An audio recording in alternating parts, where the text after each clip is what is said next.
જ્યારે આપણે સૌ સાથે મળી અને એક આવા રાષ્ટ્રહિત માટે જ્યારે આપણે સૌ મળવાનું થયું અને જે પણ સંયોજકોએ જે આ કાર્યક્રમને આખું એક નવો યોગ આપ્યો, ખાસ કરીને આપણે સૌ આજે જે મળ્યા છે, આજે આપણે મળ્યા છીએ એવું નહીં, ઘણા સમયથી આપણે સૌ જોઈએ છીએ કે અભિયાન ચાલે છે જે હિન્દુ મહાસંમેલનો, ગામડે ગામડે, નગરે નગરે એક રાષ્ટ્રહિત માટે આપણે સૌ અહીંયા મળ્યા છે. આજે જે મળ્યા છે રાષ્ટ્રહિત માટે તો મળ્યા છે, પણ રાષ્ટ્રની ચિંતા માટે, આપણને પણ ચિંતા, આપણા બાળકોની, આવનાર યુવા પેઢીઓની, આપણા દીકરા દીકરીઓની ચિંતા આપણે નહીં કરીએ તો કોણ કરશે? અને બહુ સાચી વાત છે કે આખા વિશ્વની અંદર અનેક દેશોમાં જ્યારે યુદ્ધ અને એના ડંકા વાગી રહ્યા છે, ત્યારે ભારત આપણું આનંદથી હોળી જેવા પર્વને ઉજવી રહ્યું છે. એનું કારણ માત્ર ને માત્ર આપણો સનાતન જીવતો રહેશે તો જ આ પરંપરા જીવતી રહેશે, તો જ આપણે શાંતિથી બેસી શકશું. પણ આપણે જો સૂતા રહીશું, આપણે જો આપણા રાષ્ટ્ર માટે ચિંતા નહીં કરીએ, આપણે આપણા ધર્મ માટે ચિંતા નહીં કરીએ, આપણે આપણા દીકરા દીકરીઓની, આવનાર પેઢીઓની ચિંતા નહીં કરીએ, તો હવે પછીનો સમય કેવો આવશે આપણે નક્કી નહીં કરી શકીએ. આપણને બધાને એમ છે કે શું કરી લેવાનું છે, લોકો શું કરી લેશે, પણ જાણવાની બહુ જરૂર છે. અત્યારે કેવા કેવા આપ બધા સૌ જાણીએ છીએ, આપણે સૌ જાણીએ છીએ, આપણે જાગતા સૂતા છીએ. સૂતેલા હોય ને એને તો જગાડવો બહુ સારો, પણ ઊંઘ જાગેલો હોય ને ખાલી ખાલી સૂતો હોય ને કેમ જગાડવો? એટલે ખરેખર આપણે આપણા રાષ્ટ્રની ચિંતા કરવા માટે, આપણે આપણા દીકરા દીકરીઓની ચિંતા કરવા માટે આપણે જાગવું જોઈશે. વિધર્મીઓ પોતાની રીતે કેટલાય એવા મનસૂબા બનાવે છે, ક્યાંક ને ક્યાંકથી એવી રીતે આપણા ધર્મને ખંડન કરવા માટે, આપણી પરંપરાને ખંડન કરવા માટે, આપણા યુવા ધનને ખંડન કરવા માટે કેટલા એવી યોજનાઓ કરે છે. પણ આ દેશ રામનો છે, આ દેશ સ્વામી વિવેકાનંદજીનો છે, આ દેશ ભગવાન કૃષ્ણનો છે. એટલા માટે આજ નહીં પણ હજારો વર્ષ સુધી પણ આપણા સનાતનને કાંઈ કોઈ તાકાત નથી કે એનું નખરું આટલું કરી શકે. પણ આપણે સાથે મળી અને ચિંતા કરવાની જરૂર છે. આપણે સૌ જાણીએ છીએ કે આજથી 500 વર્ષ પહેલા, આપણને એમ થાય કે અત્યારે આવો યુગ નહીં, આજથી 500 વર્ષ પહેલા એ જ મહારાણા પ્રતાપને તલવારો ઉઠાવી પડી હતી. શું કામ? આજથી 500 વર્ષ પહેલા તો કદાચ માની લ્યો કે આ પૃથ્વી ઉપર નરસિંહ પણ હતા, મીરા પણ હતા, સંત તુલસીદાસજી જેવા હતા. તો એવા સમયે આ તલવારો ઉઠાવવાની ક્યાં જરૂર હતી? પણ એ સમયે પણ મહારાણા પ્રતાપ અને શિવાજીએ તલવારો આપણા રાષ્ટ્ર માટે, આપણા દીકરા દીકરીઓ માટે ઉપાડી છે. જંગલોમાં ભટક્યા છે, અરે ખાખરાના પાન ખાઈ ખાઈને એમને પોતાના જીવનને નિર્વાહ કર્યા છે. એનું કારણ એમને રજવાડામાં સૂતા આવડતું હતું, એમને મખમલની ગાદીઓમાં સૂતા આવડતું હતું, પણ એમને ગાંઠ વાળી હતી કે મારા રાષ્ટ્ર માટે કદાચ મારે ઉઘાડા પગે ફરવું પડશે તો ફરશે. અને માતાઓ, મારા વડીલો, આજે જોઈએ છીએ, પહેલા તો યુદ્ધો થતા આપણને ખબર હતી, તલવારોના યુદ્ધો હતા, સામ સામે લડતા, પણ અત્યારે તો મોબાઈલમાં યુદ્ધો થાય. જો તમે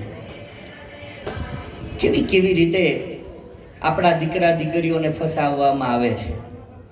લવ જેહાદ, આવા ઘણા કુળની પરંપરાને મૂકી, રાષ્ટ્રની પરંપરાને મૂકી, ધર્મની પરંપરાને મૂકી, કુળની મર્યાદાઓને મૂકી, આપણા દીકરા દીકરીઓને એના સંસ્કારોને ફેરવી નાખવામાં આવે છે, એને ભોળવી લેવામાં આવે છે. તો ખરેખર આપણે જાગવાની જરૂર છે. આ રાષ્ટ્ર હજુ નહીં જાગે. કેટલા મહેનત કરે છે. અને તમે જુઓ, આપણા ઘરની ચિંતા હોય, આપણા બાળકોની ચિંતા હોય, આવડા મોટા આયોજનો થતા હોય, અને આપણે કેટલા માણસો છે, ગણીને 100, 200, 500 માણસો. આ ચિંતા નથી, આ કરુણતા નથી. આપણા રાષ્ટ્ર માટે, આપણા ધર્મ માટે, આપણા દીકરા દીકરીઓ માટે જ્યારે આવા ચિંતન શિબિરો અને આવા સંમેલનો થતા હોય, ત્યાં તો હજારો માણસોની વેદની હોવી જોઈએ. એના બદલે આપણે પરાણે બોલાવીને લાવવા પડે છે.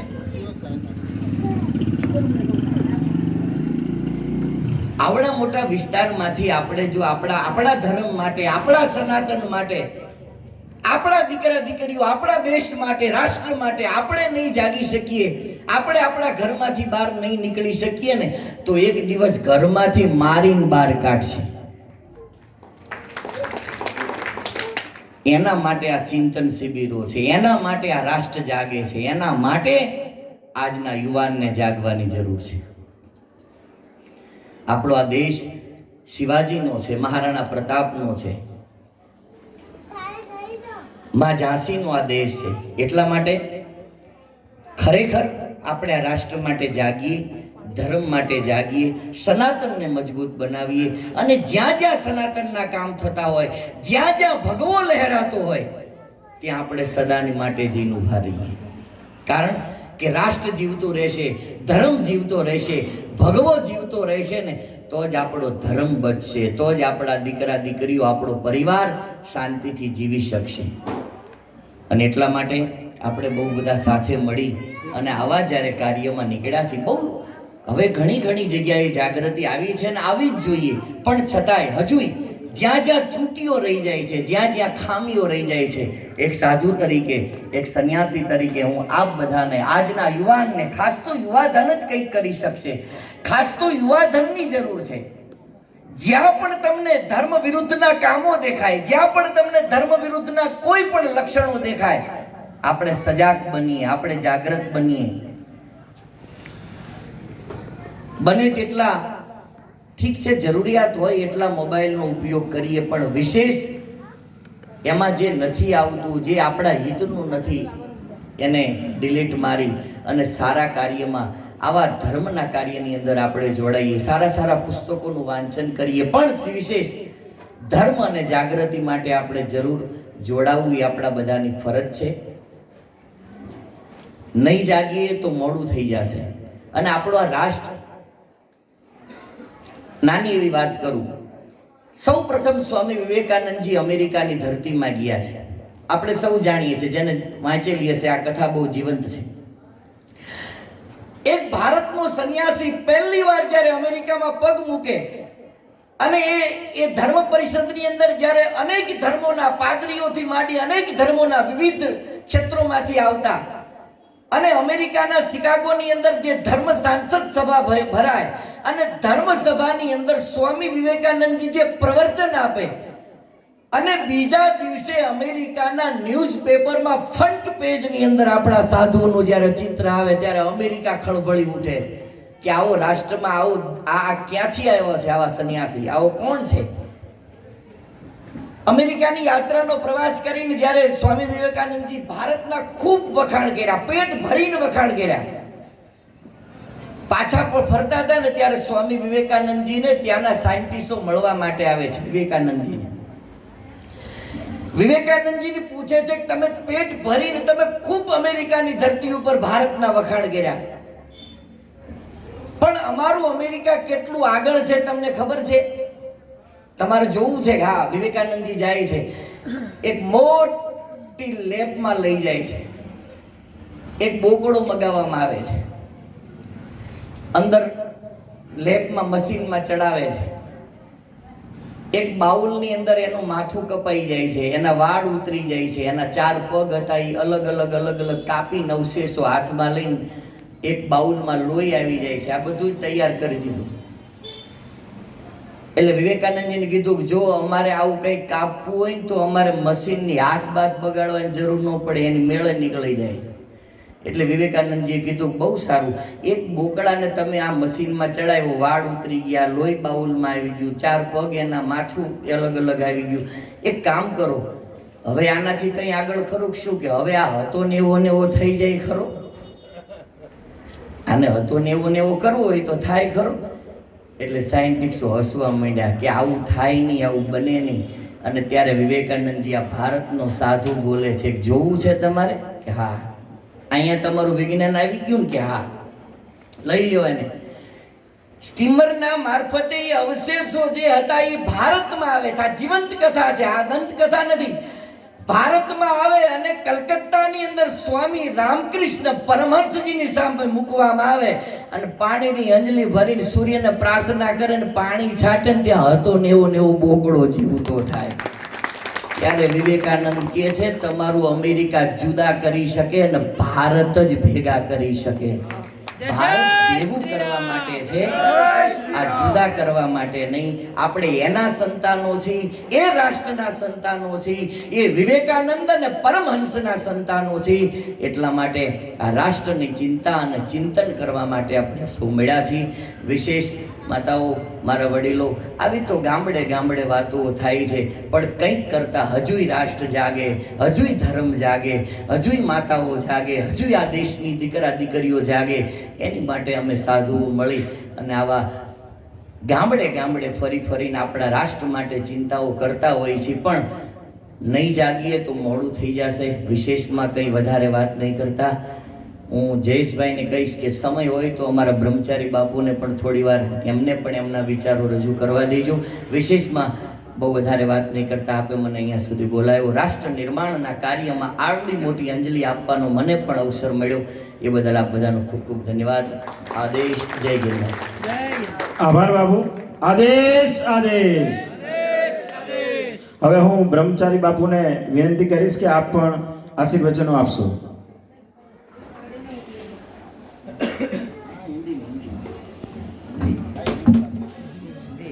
भारत माता की जय, भारत माता की जय, भारत माता की जय, वंदे मातरम, वंदे मातरम, वंदे मातरम। आज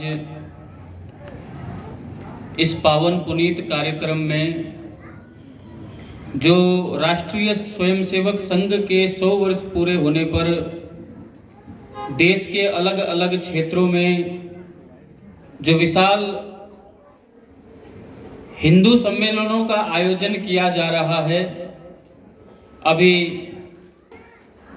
अपने धर्म का संरक्षण कैसे किया जाए इस विषय पर हमारे पूज्य बालकनाथ बापू जी से आप लोगों ने 2 वचन श्रवण किए और इसके बाद जो मुख्य वक्ता हैं वो भी आपको कुछ सूत्रात्मक व्याख्यान और कुछ सूत्र प्रदान करेंगे। देखो, सनातन धर्म का संरक्षण कैसा हो, चाहे आरएसएस का हो, विश्व हिंदू परिषद का हो, बजरंग दल का हो, सबका उद्देश्य एक है कि धर्म का संरक्षण कैसे हो। लेकिन कभी ये विचार भी करना चाहिए कि वो आखिर धर्म है क्या, उस धर्म से हमको मिलेगा क्या। अरे भाई, जिस चीज से हमें कुछ मिलेगा हम उसी की रक्षा करेंगे ना। हम पहले धर्म का रक्षा करने के लिए जाएंगे, उससे पहले हमको पता होना चाहिए कि वो धर्म है क्या। जब हमको पता ही नहीं कि वो है क्या तो हम किसकी रक्षा करेंगे और उससे हमको मिलेगा क्या।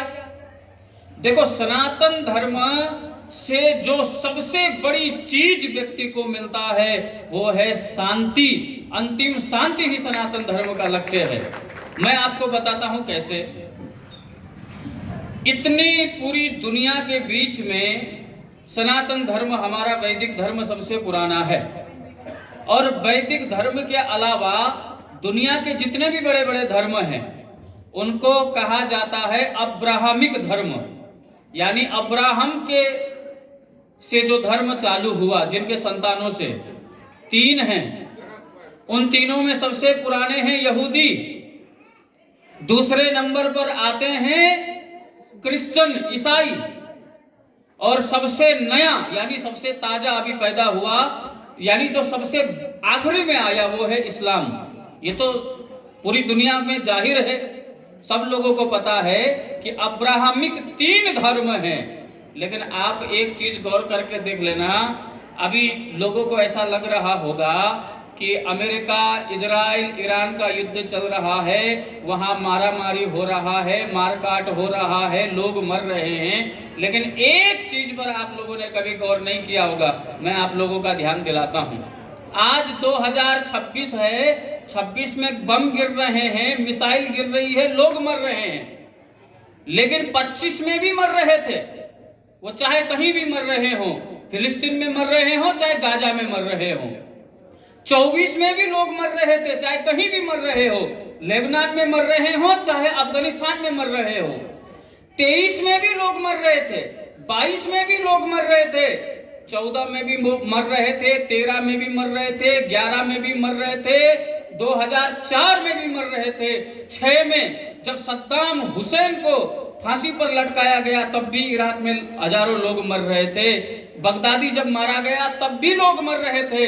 आप पीछे चलते चले जाइए, 80 और 85 के बीच में, अपनी तरफ से नहीं बोल रहा हूं, किसी ईसाई से पूछिए, मुसलमान से पूछिए, टीचर से पूछिए, गूगल का जमाना है, एआई का जमाना है, एआई कर लीजिए, गूगल कर लीजिए।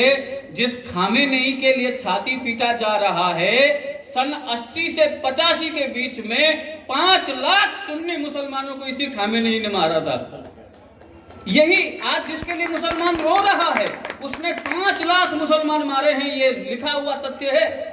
आप 60 में चले जाइए, 62 में चले जाइए, जिसको खिलाफत आंदोलन कहा जाता था, जिसके लिए कहीं ना कहीं जरा सा गांधी जी भी धोखा खा गए, ये सोचकर कि इस आंदोलन को हम देश की आजादी के आंदोलन में बदल सकते हैं, और उस खिलाफत के आंदोलन का उन्होंने साथ दे दिया। उस खिलाफत के जब तुर्की का खलीफा गद्दी से उतारा जा रहा था तब भी लाखों लोग मर रहे थे। मेरा कहने का मतलब जरा आप ध्यान से समझना, आप 2026 से लेकर पीछे चले जाइए, आप एक भी साल ऐसा नहीं गिना सकते जिस साल में मिडिल ईस्ट में लोग न मर रहे हो, युद्ध न हो रहा हो। हर साल वहां युद्ध होता रहता है, हर साल वहां पर कत्लेआम होता रहता है, हर साल वहां लोग मरते रहते हैं। लेकिन ये भारत है, इस भारत में कभी युद्ध नहीं होता, इतने सारे धर्म के लोग रहते हैं, बड़े शांति से रहते हैं। इसका कारण क्या है, कभी सोचना। और इसका कारण है सनातन धर्म को मानने वाले लोग अधिक है, और जो मैंने पहले कहा शांति, ये शांति ही सनातन धर्म की प्रकृति है, इसलिए यहां शांति रहती है। अभी ऑपरेशन सिंदूर हुआ, कारगिल का युद्ध हो चाहे 71 का युद्ध हो, उसमें युद्ध तक रहता है और बड़े छोटे समय के लिए रहता है। तो अगर इस पूरी दुनिया को शांति में स्थापित करना है, अगर अपने को शांति में लेना, भाई देखो, अपना निर्माण करो पहले, युग का निर्माण स्वयं होगा। हर कली महकने लगे अगर, सारा जीवन उपवन होगा। अगर अपने जीवन में शांति लानी है तो अपने सनातन धर्म का पालन करना होगा, और पूरे विश्व में अगर शांति लानी है तो विश्व में सनातन धर्म का परचम लहराना ही होगा। नहीं तो दूसरे धर्म को देखो ना, सनातन धर्म से ज्यादा धर्म मानने वाले कितने सारे लोग हैं, कहाँ शांति है। बस इसी चीज को आप लोगों के ध्यान में लाते हुए मैं अपने वाणी को विराम देता हूँ। भारत माता की जय। જય શ્રી રામ। સરસ સરસ, બંને બાપુએ સરસ જ પ્રવચન આપ્યું ને આશીર્વચન આપ્યા। આવ્યા હતા આપણે ખાલી આશીર્વચન આપવા માટે, પણ જે એમના શાબ્દિક શબ્દોએ જે રજૂઆત હતી એ આપણું જે ભૂતકાળનું જે આપણું જે ધર્મ છે, સનાતન ધર્મ છે, સનાતન ધર્મ શું છે એ એમનાથી વધારે કોઈ જાણી ના શકે, અને એમણે આપણા સમક્ષ જે મૂક્યું અને એ વસ્તુ આપણે જીવનમાં જો ઉતારી લઈએ ને તો હું નથી માનતો કે તમારા ઘરમાં, કુળમાં, ગામમાં, પોળમાં, શહેરમાં, તમારા જિલ્લામાં કોઈ વિધર્મી આવીને તમને કોઈ રીતે નુકસાન પહોંચાડી શકે। માટે આવા સંતોના આપણે આશીર્વાદ લીધા, ખૂબ સરસ। હવે હું ભરતભાઈ ચાવડાને નમ્રતા વિનંતી કરીશ, આપણા આરએસએસ ના માંડલના